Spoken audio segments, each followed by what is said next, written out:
নমস্কার, আমি আচার্য পলাশ মায়াংতন্ত্রের জগতে সবাইকে স্বাগত জানাই। আজকে গ্লোব টিভির পর্দায় সকাল 11:40 আপনাদের সামনে লাইভ অনুষ্ঠানে এসেছি। পোশাক একটু অন্যরকম, সাধারণ পোশাকে আপনাদের সামনে আজকে হাজির করব লোকনাথ ব্রহ্মচারী পর্ব নাম্বার 22। প্রতিদিন গ্লোব টিভির পর্দায় সকাল 11:40 আর সন্ধ্যে 5:55 এই দুটো টাইমে আমার প্রোগ্রাম থাকে। লোকনাথ বাবার যে 22 নম্বর পর্ব, যেটা অলরেডি চলছিল 21 নম্বরের থেকে, যে কালীঘাট থেকে বীরভূমের দ্বারকা নদের ধারে যে জঙ্গলের কাছে গিয়েছিলেন, সেখানে কালীসিদ্ধ তান্ত্রিকের সন্ধান পায় লোকনাথ ব্রহ্মচারী। এবার কি হলো সেটা বলি। মাথায় জটা, বিকট চেহারায়, মায়ের পুজো সাধারণ রীতিনীতি মানেন না সেই কালীসিদ্ধ, যাকে গ্রামের লোকেরা কালীসিদ্ধ বলে জানে এবং বিপদ আপদে তার কাছে সবাই ছুটে আসে। পুজোর সময় তিনি সুচিতারও ধার ধারেন না।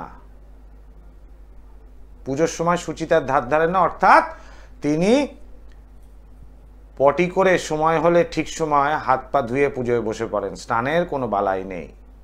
আবার রাত্রে ঘুম থেকে উঠে পারি সেই বাসি কাপড়ে বাসি মুখে মাকে সূর্যোদয়ের পূর্বে ভোগ নিবেদন করেন এবং পূজা করেন। এখানে সুচিতার কোনো ব্যাপার তার কাছে ছিল না সে কালীসিদ্ধের কাছে। অনেক সময় তিনি মায়ের উদ্দেশ্যে গালাগালিও করতেন, মাকে গালিগালাজ করেন। বিশেষ বিশেষ কারণে মাকেও বলতে ছাড়েন না, সাধকরা এরকমই হন, মায়ের উদ্দেশ্যে গালাগালিজ করতে থাকেন। আসলে কালীসিদ্ধ প্রকৃত সিদ্ধ সাধক। লোকনাথ কালীসিদ্ধ সাধকের কথা গ্রামের লোকেদের মুখে শুনেছিলেন। লোকনাথের মনে কালীসিদ্ধের সঙ্গে সাক্ষাৎ করার জন্য প্রবল আগ্রহ জন্মালো, কিন্তু গুরুর অনুমতি ছাড়া তিনি তো এক পাও কোথাও যেতে পারেন না। প্রাপ্তবয়স্ক হলেও এখনো লোকনাথ সর্বব্যাপারে গুরু মুখাপেক্ষী হয়ে আছেন। এমনই তার গুরু ভক্তি। গুরুও তার শিষ্যের মনোবাসনা সবই টের পান, অর্থাৎ ভগবান গাঙ্গুলি। তাই লোকনাথ তাকে কালীসিদ্ধের কথা বলা মাত্রই ভগবান গাঙ্গুলি লোকনাথকে অনুমতি দিয়ে দিলেন কালী মন্দিরে যাওয়ার জন্য। সেই সঙ্গে ভগবান গাঙ্গুলি লোকনাথকে সতর্ক করে দিলেন যে সে যেন কোনোভাবেই কালীসিদ্ধর সাথে বাদানুবাদে জড়িয়ে না পড়ে। কারণ গুরু জানেন লোকনাথ একটু জেদি একগুঁয়ে, সুতরাং সে যদি কালীসিদ্ধের সঙ্গে কোনো রকম বাদানুবাদ, হয়তো কিছু জানতে চাইছে, কালীসিদ্ধ বলল না বা তাড়িয়ে দিল, তারপরেও যদি লোকনাথ সেই কালীসিদ্ধকে বারবার উত্ত্যক্ত করে, তার অভিশাপে লোকনাথের সাধনার পথ আটকে যেতে পারে। এটা তিনি মনে করেছিলেন বলে দেন যে তার সাথে যেন কোনো রকম বাদানুবাদে জড়িয়ে না পড়ে। গুরুর অনুমতি পেয়ে লোকনাথ সেই কালী মন্দিরে উপস্থিত হলেন এবং দেবীকে কালীসিদ্ধকে প্রণাম করে, অর্থাৎ সেই কালী মন্দিরে দেবী এবং কালীসিদ্ধ যিনি ব্যক্তি তাকে প্রণাম করে নীরবে এক পাশে উপবিষ্ট হলেন, অর্থাৎ আসন পেশে উপবিষ্ট মানে বসে ধ্যান করা শুরু করলেন। কালীসিদ্ধ তাকে লক্ষ্য করলেন কিন্তু কোনো কথা বললেন না। লোকনাথ কালীসিদ্ধের মধ্যে প্রকৃত সাধকের তেজ ও মহিমা অনুভব করলেন। মানে মন্দিরে বসে লোকনাথ যখন ধ্যান করলেন, লোকনাথ বাবা সেই সময় বাবা হননি, তো লোকনাথ মহাশয় তিনি যখন ধ্যান করলেন, প্রাপ্তবয়স্ক হয়ে গেছেন, সেই সময় সেই ধ্যানস্থ অবস্থায় এবং কালীসিদ্ধের সঙ্গে চোখাচোখি হওয়াতে তাকে দেখে তার প্রকৃত সাধক বলেই মনে হয়েছে। এটা কিন্তু লোকনাথের মনে হয়েছে কালীসিদ্ধের ওপর। এবং এও বুঝলেন যে ভক্তদের অযথা উৎপাতের হাত থেকে রক্ষা পাওয়ার জন্য তিনি প্রথম দর্শনে কঠোরতার অভিনয় করেন, অর্থাৎ লোকনাথ কি বুঝলেন যে কালীসিদ্ধ যে রয়েছে সে কঠোর না হলে তার কাছে সবাই উৎপাত করবে, ভিড় করবে, জানতে চাইবে, সমস্যা নিয়ে কথা বলবে, এই জন্য তাকে কঠোর হতে হয়, কিন্তু তার ভেতরটা নরম। কিন্তু লোকনাথ তো কোনো সাংসারিক সমস্যা নিয়ে আসেনি, তো জানতে চান যে সাধনায় তার সিদ্ধি হবে কিনা, এটুকুই তার জানার বিষয়, কোনো সাংসারিক সমস্যা নয়। লোকনাথ কালীসিদ্ধের অনুগ্রহ লাভের জন্য ধৈর্য ধরে অপেক্ষা করতে লাগলেন এবং একদিনে তা পায়নি।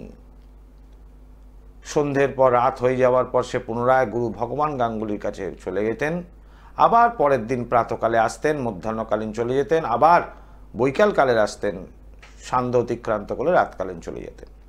এইভাবে কয়েকদিন এসে বসে ওখানে জপ ধ্যান করার জন্য কালীসিদ্ধ তাকে কিন্তু নজর রাখত লোকনাথকে। কয়েকদিন যাতায়াতের পর কালীসিদ্ধ লোকনাথের প্রতি প্রসন্ন হলেন যে ছেলেটি আমাকে কোনো প্রশ্ন করছে না, কিছুই বলছে না, শুধু এসে এখানে আসন পেতে বসে আর চলে যায় সময় হলে।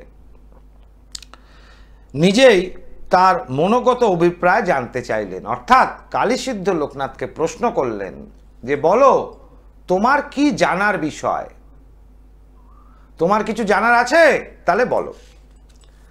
কালীসিদ্ধের এই প্রশ্নের উত্তরে লোকনাথ প্রথম সুযোগেই তাকে জিজ্ঞাসা করলেন তপস্যার জন্য তারা যে গুরুর সঙ্গে, মানে তারা মানে সে আর বেণীমাধব, লোকনাথ আর বেণীমাধব তার গুরুর সঙ্গে হিমালয় যাবেন, সেখানকার নিদারুণ শীত, কষ্টের জীবন তাদের সহ্য হবে কিনা, এইটা প্রশ্ন ছিল কালীসিদ্ধের কাছে লোকনাথের।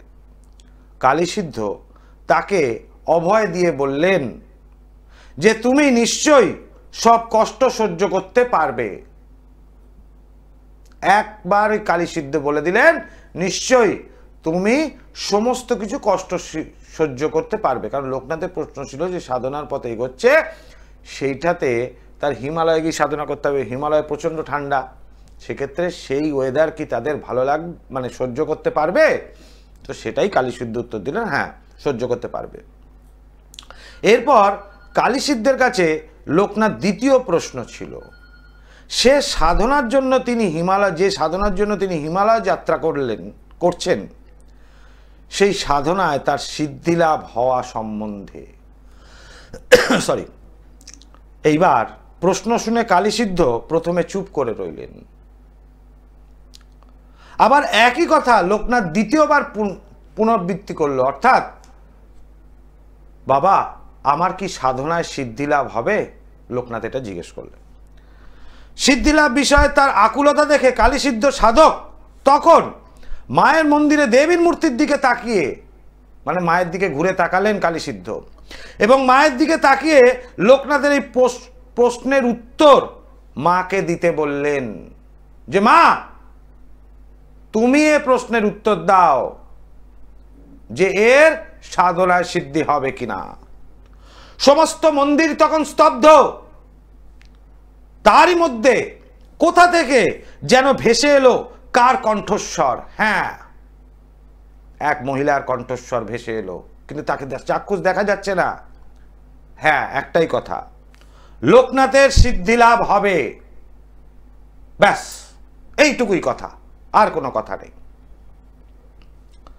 হিমালয় পর্বতেই হবে। এ যেন দেবীর মুখ থেকে নির্গত আশীর্বাদী বাণী, যাকে বর পাওয়া বলে। আনন্দে লোকনাথের শরীর কাঁটা দিয়ে উঠল। সেই মুহূর্তে লোকনাথ উচ্চস্বরে জয়ধ্বনি দিয়ে উঠলেন, সমস্ত মন্দির মুখরিত হলো। কালীসিদ্ধ স্নিগ্ধ দৃষ্টিতে লোকনাথের দিকে চেয়ে রইলেন। সে কিন্তু লোকনাথ বাবা কালীসিদ্ধের কাছে বা মায়ের কাছে এমন কিছু চাইনি যেটা ধন সম্পত্তি, অর্থ ইত্যাদি, যেটা মানুষ চেয়ে থাকে মায়ের কাছে গিয়ে। সে চেয়েছিল তার সেই হিমালয় নতুন ওয়েদারে তার কষ্টটা সহ্য হবে কিনা এবং তার সাধনায় সিদ্ধিলাভ হবে কিনা। সুতরাং বর পেয়ে গেলেন লোকনাথ। লোকনাথের কাছে গুরু ভগবান গাঙ্গুলি সমস্ত কিছু শুনে বুঝে নিলেন লোকনাথের মতো শিষ্যর কাছে তার এই প্রত্যাশাই ছিল। গুরুর আশীর্বাদ পেলেন লোকনাথ। এবার লোকনাথ এবং তার গুরু মিলে তারা সবাই হিমালয়ের উদ্দেশ্যে যাত্রা করলেন। তাহলে এই ছিল কালীঘাট থেকে বারুদি থেকে বারুদি না ওনার কালীঘাট থেকে হিমালয়ের প্রতি যে যাত্রা শুরু করলেন, অর্থাৎ সেই যাত্রাকালীন এলো এই বীরভূমের একটা স্থান, দ্বারকা নদীর ধারে শ্মশান স্থান, এবং সেখানে কালী মন্দির এবং কালী সিদ্ধ থেকে সেই বর প্রাপ্ত করলেন লোকনাথ। লোকনাথ ব্রহ্মচারীর জন্ম হয় চাকলা গ্রামে, বারাসাত মহকুমায়, এবং কচুয়ায় ছিল মামার বাড়ি। তো চাকলা গ্রামে তিনি জন্মগ্রহণ করে কচুয়াতে বড় হয়। তারপর চাকলা গ্রামে পুনরায় এসে তার বাবা ভগবান গাঙ্গুলির হাতে তুলে দেন। এবার তারপর কালীঘাট হয়ে তারা হিমালয়ের পথে গমন করার সময় এই স্থান প্রাপ্ত করেন, অর্থাৎ বীরভূমের দ্বারকা নদীর ধারে। জয় মা তারা। জয় মা তারা। বলুন, কে বলছেন, কোথা থেকে বলছেন? হ্যাঁ, আমি বলছি হিমমন্ডল থেকে। আমার জন্ম তারিখ হচ্ছে 11/9/57। 11 সেপ্টেম্বর 1957। অনেক বয়স তো আপনার, বাপরে। হ্যাঁ, আমার তো 67 হয়ে গেছে এখন। টাইমটা বলুন। হ্যাঁ, বিকেল 4:12। বুধবার। জন্মস্থান কোথায়? চন্দননগর। কি নাম আপনার? মালতী ঘোষ। আচ্ছা, বুধবার জন্মবার। ঠিক আছে মালতী দেবী, প্রশ্ন করুন। কি প্রশ্ন? হ্যাঁ, মানে আমার টাকা পয়সা হাতে থাকছে না, সবকিছু উধার হয়ে যাচ্ছে, যেভাবে পাচ্ছে ঠকিয়ে করে চিট করে নিয়ে নিয়েছে। আমি এখন খুবই অসহায় হয়ে আছি আর অসুখ বিসুখে খুব ভুগছি। তাহলে প্রশ্নটা কি? হ্যাঁ, কি জানতে চাইছেন? হ্যাঁ জানতে চাইছি। কি জানতে চাইছেন? ওই সেইগুলো কি কিছু ফিরে পাবো? আচ্ছা, মানে টাকা যেটা চলে গেছে হাত থেকে সেটা ফিরে পাবেন কি নাই তো? আচ্ছা, আপনি টাকা কি ধার দিয়েছেন 2020 সালের পর? 2020 সালের আগে। 2020 সালের আগে দিয়েছেন টাকা? হ্যাঁ। কত সালে ধার দিয়েছেন? ধার দিইনি। তাহলে একজন আমাকে বলেছে, আপনার তো ছেলেপেলে কেউ দেখে না, আপনি এইভাবে চলুন, আমার কাছে এই ওই শেয়ার বাজার চলুন, এ করুন। আচ্ছা, 28 লক্ষ টাকা। 28 লক্ষ টাকা আপনার থেকে বোকা বানিয়ে নিয়ে চলে গেল। দেখছেন কিরকম লোক। তারপরে আরো আছে, কেউ হয়তো বলছে আমি খেতে পারছি না, এই করছে না, সেই করছে না, আমাকে এই 13,000 টাকা মতো ধার দিন, চেক কেটে দিয়ে নিয়েছি এক কথায় খালি হাতে। সে আজ পর্যন্ত দিচ্ছে না, দিয়েছি 15 সালে। আচ্ছা, তাহলে মা এটুকু আমি দেখতে পাচ্ছি, আপনি যে ধার দুটো দিয়েছেন সেই ধারটা আপনার বর্তমান দশা শুরু হওয়ার আগে দিয়েছেন। সুতরাং এই ধার কিন্তু শোধ মানে টাকা ফেরত পাওয়ার কোনো আশা দেখছি না। কেমন? জয় মা। দর্শক বন্ধু, যাদের ফোন করার আছে গ্লোব টিভির পর্দায় সরাসরি অনুষ্ঠানে, লাইভ অনুষ্ঠানে ফোন করতে পারেন। যে কোন ফোনের জন্য দুটি নাম্বার যাচ্ছে, 9836955394 এবং 9836396305। আমার নিজস্ব বাসগৃহ গৃহমন্দির উত্তর কলকাতার শ্যামবাজার, কলকাতা স্টেশন, আরজিকর হসপিটালের কাছে। আর এছাড়া রয়েছে তারাপীঠে আমার নিজস্ব গৃহমন্দিরে তো আমি যজ্ঞ করি ভক্তদের মঙ্গলার্থে, এবং তার সঙ্গে সঙ্গে তারাপীঠ মহাশ্মশানে আমি যজ্ঞ করি ভক্তদের মঙ্গলার্থে। এই নিজ গৃহ এবং তারাপীঠ ছাড়াও, তারাপীঠ আমার সেকেন্ড হোম, তো তারাপীঠ ছাড়াও আমার আরও 3টি চেম্বার রয়েছে, সেটা হলো ব্যারাকপুর, হাওড়া ময়দান এবং গড়িয়াহাট। মানুষের সমস্যার জন্য আমি নিশ্চয়ই মানুষকে সহযোগিতা করি। তার আগে কলার বন্ধুকে দেখে নিই। জয় মা তারা। জয় মা তারা। বলুন, কে বলছেন, কোথা থেকে বলছেন? হ্যাঁ, জয় মা তারা, নমস্কার, বলুন। গোবরডাঙ্গা থেকে। কি নাম? পপি পোদ্দার। আচ্ছা, কি জানার আছে পপি? নিজের সম্পর্কে। জন্ম তারিখ? 23 মে 1999। টাইম? সকাল 8টা থেকে 8:30 মধ্যে। স্পেসিফিক টাইম কি 8টা না 8:30 ধরবো? টিভির অনুষ্ঠান তো অত ক্যালকুলেশন করা যায় না, সময় থাকে না। 8টা ধরে করি। 8টা। হ্যাঁ, 8টা। জন্মস্থান কোথায়? হাবড়া। কোথায়? হাবড়া। হাবড়া। রবিবার জন্মবার? হ্যাঁ। আচ্ছা, প্রশ্ন কি? নিজের কি জানবে? নিজের কর্ম সম্পর্কে একটু জানতে। কর্ম সম্বন্ধে কিছু চাকরি করছো নাকি তুমি? না না না। তাহলে চাকরি করতে চাইছো, সেই জন্য কর্ম জানতে চাইছো? হ্যাঁ হ্যাঁ। আচ্ছা, কোথায় কোথায় চাকরির জন্য চেষ্টা করছো? না বা চেষ্টা করছি কিন্তু কোনো ফল পাচ্ছি না। কোথায় কোথায় করছো?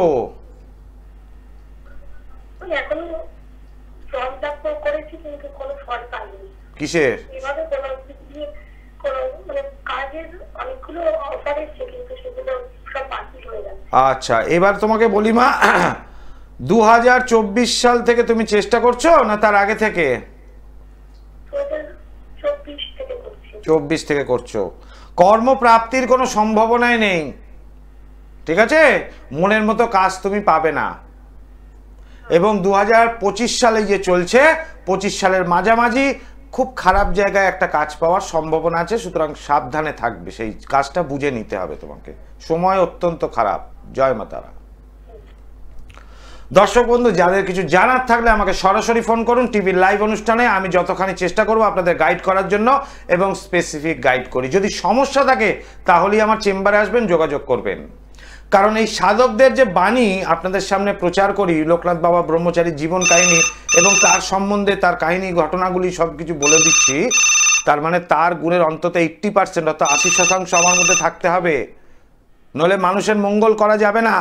সাধকদের গুণাবলী যদি তান্ত্রিকের মধ্যে না থাকে, তাহলে সেই তান্ত্রিক মানুষের মধ্যে ভালো কিছু করতে পারে না মানুষের জন্য। সেই জন্য অনেকে বলে কাজের পরে টাকা, আমি মূল্যই নিই না। দেখুন, বড় বড় করে স্কলে যাচ্ছে, প্রতিকারের কোনো মূল্য লাগে না এখানে।